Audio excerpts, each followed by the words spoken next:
Norwegian sails into third round with a little help from the crowd.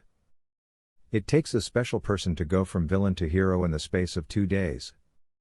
Having been in the awkward position on Tuesday of being the one to end the singles career of French tennis's favorite son, Jo-Wilfried Tsonga, Casper Ruud had the crowd singing his name as he moved into the third round at Roland-Garros on Thursday.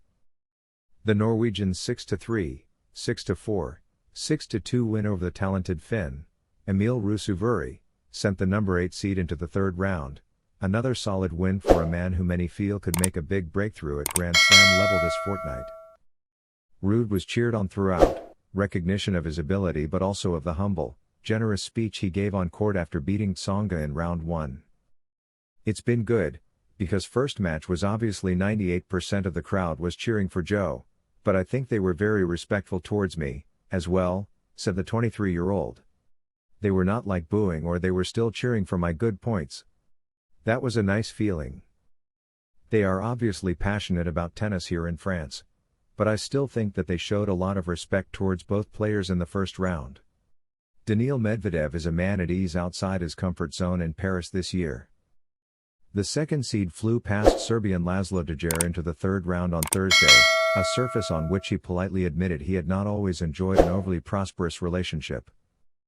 Ahead of a return to court, Philippe Chatrier for his tussle with the world number 2, Serbian Djere laid down a marker. Roland-Garros was his favorite major and rightly so.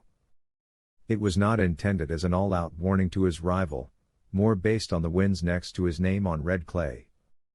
It may have been a disparity of 54 spots in the rankings between the pair, but it made for a dangerous matchup. Fellow 26-year-old Medvedev was playing just his third match since a hernia operation, while the Serbian entered Roland-Garros with 9 wins from his past 14 matches on clay across qualifying and main draws. The following week he narrowly failed to close out a first victory over world number 1 and compatriot Novak Djokovic. While left to rue a rare chance at beating his nation's greatest sportsman, Novak Djokovic, on home soil in Belgrade last month, there were positives he carried from that match to Paris. Alcaraz targets revenge on Korda. The two talented youngsters have been carving out a name for themselves on tour, and both have been tipped as tennis' next big thing. But while Korda's progress has been slow and steady, the Spaniard has rocketed up the rankings this season, winning 2 Masters 1000 titles in Miami and Madrid and 2 500-level clay court trophies in Barcelona and Rio. Alcaraz said, "It's great that people talk about me, think that I'm going to be number 1 in the world, but of course it's a little bit pressure on me. Being number 1 in the world is my dream since I start playing tennis. I'm working harder on it, but trying not to think about it.